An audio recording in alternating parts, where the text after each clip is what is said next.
Hey YouTube people, my name is CoolPaws96 and today I am so super ecstatic to do this video because today marks the 30th anniversary of Beetlejuice. Can you believe that? That is just insane.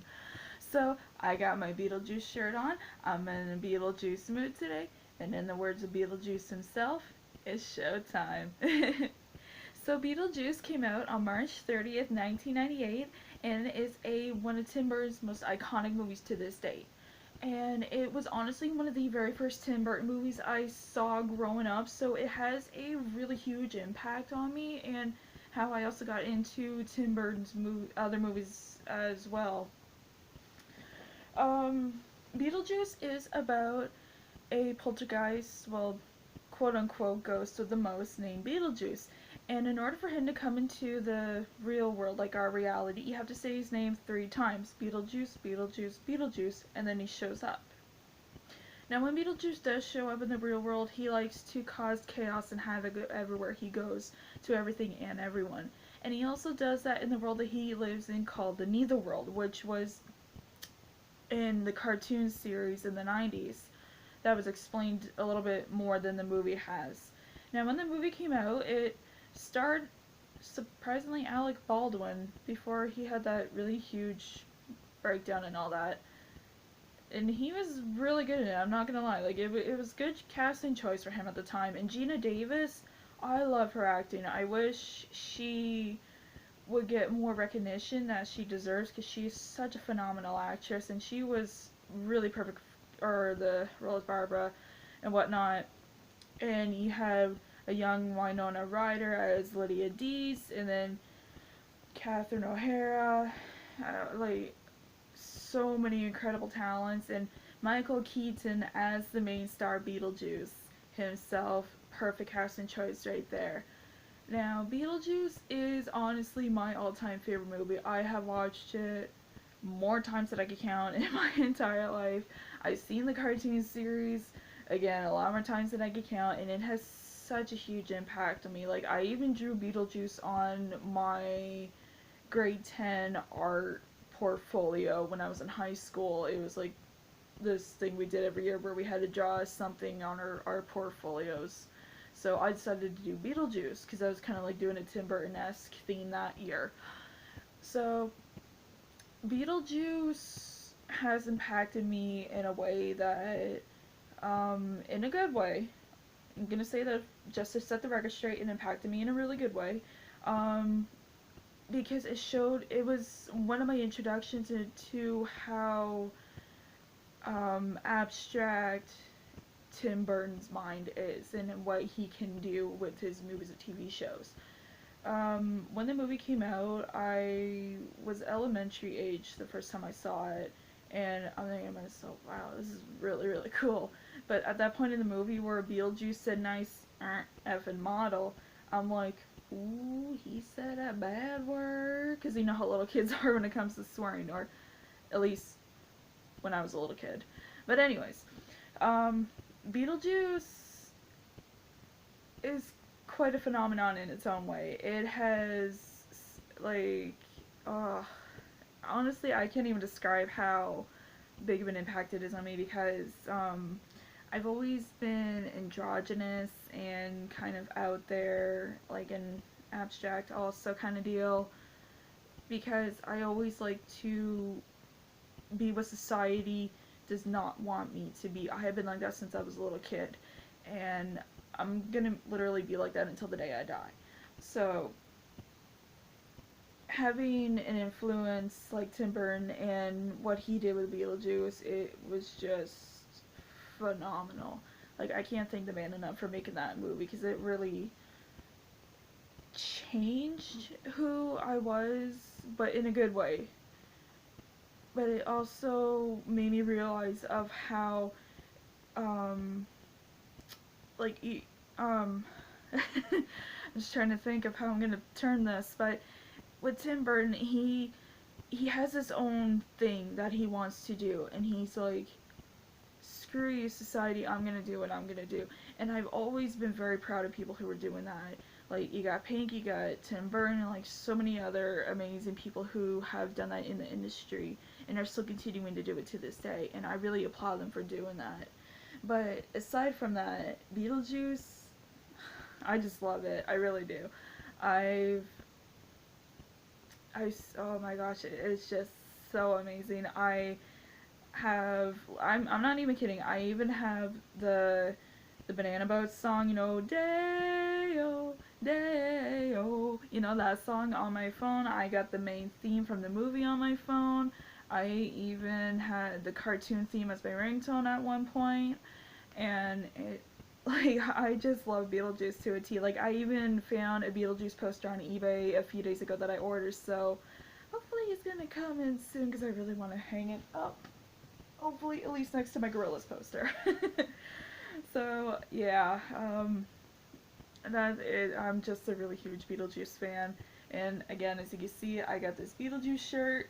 Like, literally, the second I saw it, I had to get it, because I usually do not see a whole lot of Beetlejuice merchandise in stores, which is really, really sad, because it's an awesome movie, an awesome cartoon series. I kind of want to talk about the cartoon series for a little bit, because it dove into some things that weren't fully in the movie. Because, like, again, budgeting and all of that, and what the way the effects were. But with the cartoon series, it explored the Neither World more than what the movie just did. Because in the movie, it mainly explored, like, the waiting room and the offices, and, like, what people do when they die, sort of deal. So in the cartoon, I really liked how it explored the Neither World into so many other regions. And it gave us some new characters too, like Bertha and Claire, like all those other new characters. Ugh, I can't stand her. There's always at least one character in a TV show or a movie that you just can't stand. You just hate with a passion, and she is just the one I hate in that series to a T. But anyways,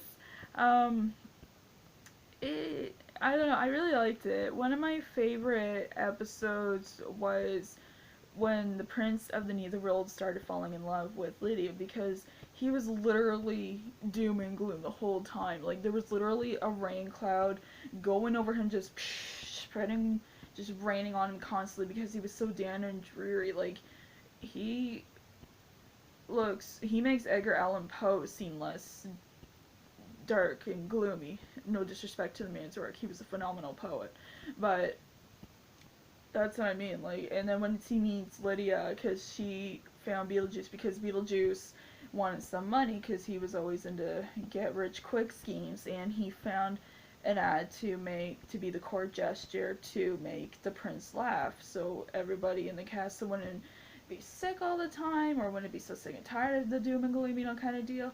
And then once Lydia meets Beetlejuice in her Bride of Frankenstein costume, because they were going to be watching the Bride of Frankenstein movie, the prince is like, oh, I'm in love, and they were trying to, and Beetlejuice is like, okay, yeah, I know what I can do here. So he was trying to do the setup matchup kind of deal with the prince and Lydia, and even Lydia couldn't take it, and she likes the, like, kind of creepy stuff like I do, but at least Lydia's got common sense.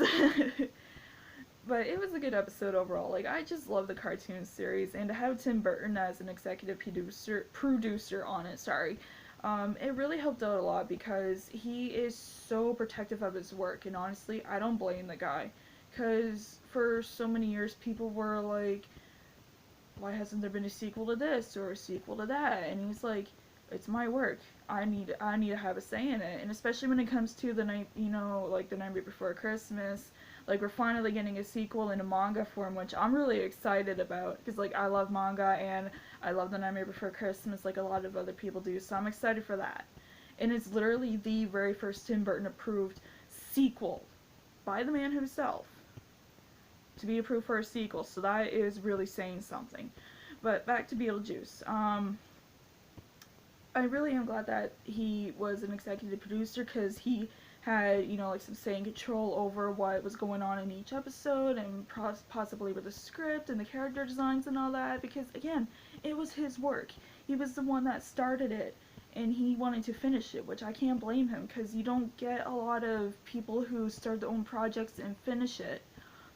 Now, when he was here's a little fun fact: when he was working on The Nightmare Before Christmas, he was only literally out of those couple years it took to make the entire movie. He was only on the set for 10 to 12 days, and that was it because he was working on like the Batman movies at the time. So in The Nightmare Before Christmas, it turned out to be phenomenal. Like, I still love that movie. I might do a review on it, but again, aside from that. So, again, so in a way, he never really got to finish it. At the same time, in a sense, he kind of did because with the sequel we're getting this year. So, at least there's that. Excuse me. But I am so glad that Beetlejuice has celebrated this year being 30 years of. Oh my gosh, I'm just so really happy because it's my all-time favorite movie, one of my all-time favorite cartoon series, and it is just such an amazing series. I can't get over it. I'm just like, okay, last night I saw the movie Ready Player One, and I am so incredibly sorry for this little mini spoiler, but I gotta say it. There was a Beetlejuice character, like Beetlejuice was in the movie as an Easter egg. I'm not kidding. Like, you gotta go see Ready Player One. You have to go find the Easter egg. I'm not gonna say which scene, but Beetlejuice was in the movie, so I was so incredibly happy about that. That was one of the things that made my night while watching that movie. It was just so yeah. Oh my gosh, 30 years. That's just amazing. Um, I think I'm going to end this video for now because I am running out of things to say, but I really do want to thank you guys for taking the time out of your busy schedules to watch this video, and please do not forget to like, comment, and subscribe, and also click the bell for notifications for when I have up and coming new videos. I am going to be doing a little mini series that is in the works, so keep an eye out on that, and I will give you more heads up on that later. But again, I just want to thank you guys so much, and cheers. Like,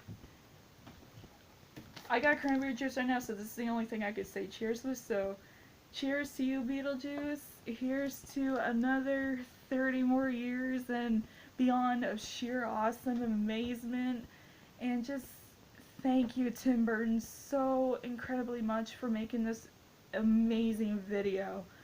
Thank you for doing all the work that you do and still continue to do. Like, just thank you for being alive, because you have had such a major impact on me in ways I cannot describe, and I can't tell you how much I've been wanting to thank you my entire life. So Tim Burton, I salute you. I always saluted you. I'm always going to be a big fan of your work right up until the end. Right up until the end. So thank you for watching this video, and I hope you guys enjoyed it. And if there is other things that you want me to do a review on, leave a shout out in the comments and I will get right on that. So again, thank you for watching, and I'll see you guys in the next video. See ya!